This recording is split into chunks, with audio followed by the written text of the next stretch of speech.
तो America Iran के बीच युद्ध के कारण देश में कमर्शियल गैस संकट गहराने लगा। जी हां, सप्लाई बंद हो गई है। मध्य प्रदेश और यूपी समेत कई राज्यों ने सप्लाई पर रोक लगा दी है। बेंगलुरु में होटल में खाना मिलना बंद हो गया है क्योंकि यहां पर गैस सप्लाई नहीं हो पा रही है, इसलिए यहां खाना मिलना बंद हो गया। इसके अलावा आपको बता दें कि रेस्टोरेंट इंडस्ट्री को इससे करोड़ों का नुकसान होने का अंदेशा है। रोजाना के 1300 करोड़ के नुकसान की आशंका है। कई रेस्टोरेंट अस्थायी तौर पर बंद कर दिए गए हैं। भारत की 30% गैस आपूर्ति घट गई है, तो हॉर्मुज जलमार्ग से टैंकरों की आवाजाही ठप हो गई है।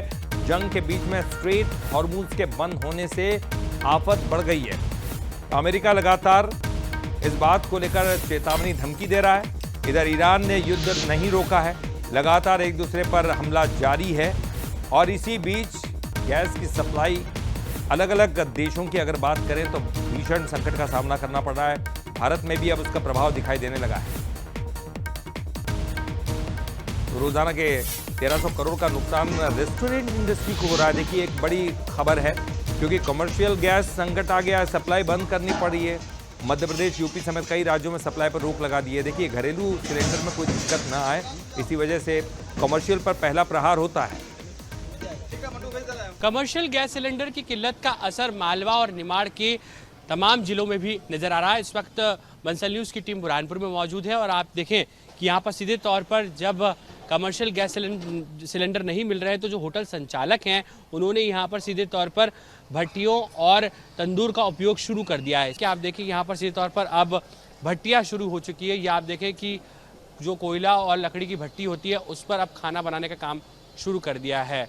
इस वक्त दिनेश चौधरी हमारे साथ मौजूद हैं, होटल अंतकृपा के जो ऑनर है, और उनसे हम लोग बातचीत करने की कोशिश करेंगे, जानेंगे कितनी परेशानी है।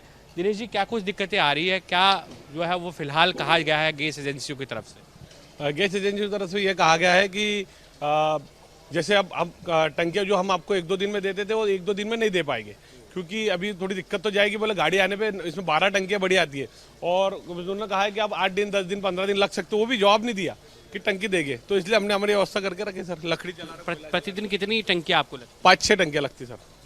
अभी फिलहाल एक भी टंकी नहीं मिल रही? नहीं, अभी तो कल तक मिली, आज से नहीं मिलेगी सर, नहीं बोल दिया आज। अभी कितने आपने भट्टियाँ तंदूर शुरू कर दी? 3 तंदूर बनाए मैंने। एक लकड़ी का बनाया, कोयले का बनाया और एक तंदूर बनाया। तीनों पूरा खाना आप जो है भट्टियों कोयले पे, लकड़ी पे और कोयले पे सर।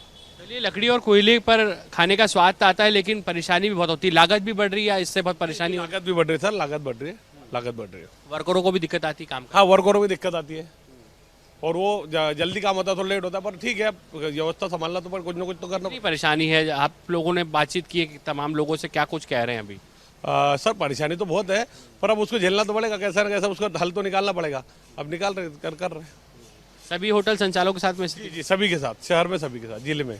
देखिए, पूरे बुरहानपुर जिले की हम लोग बात करें तो वहाँ पर स्थितियाँ यही है। कमर्शियल गैस सिलेंडर पूरी तरीके से यहाँ पर खाली हैं और यही चुनौती कहीं ना कहीं यहाँ पर होटल संचालकों के साथ साथ में रेस्टोरेंट संचालकों के साथ में बनी हुई है। और यही वजह है कि यहाँ पर तंदूर और भट्टियों का सहारा खाना बनाने के लिए फिलहाल किया जा रहा है। जितेंद्र मकवाने के साथ पीयूष पारे, बंसल न्यूज़, बुरहानपुर।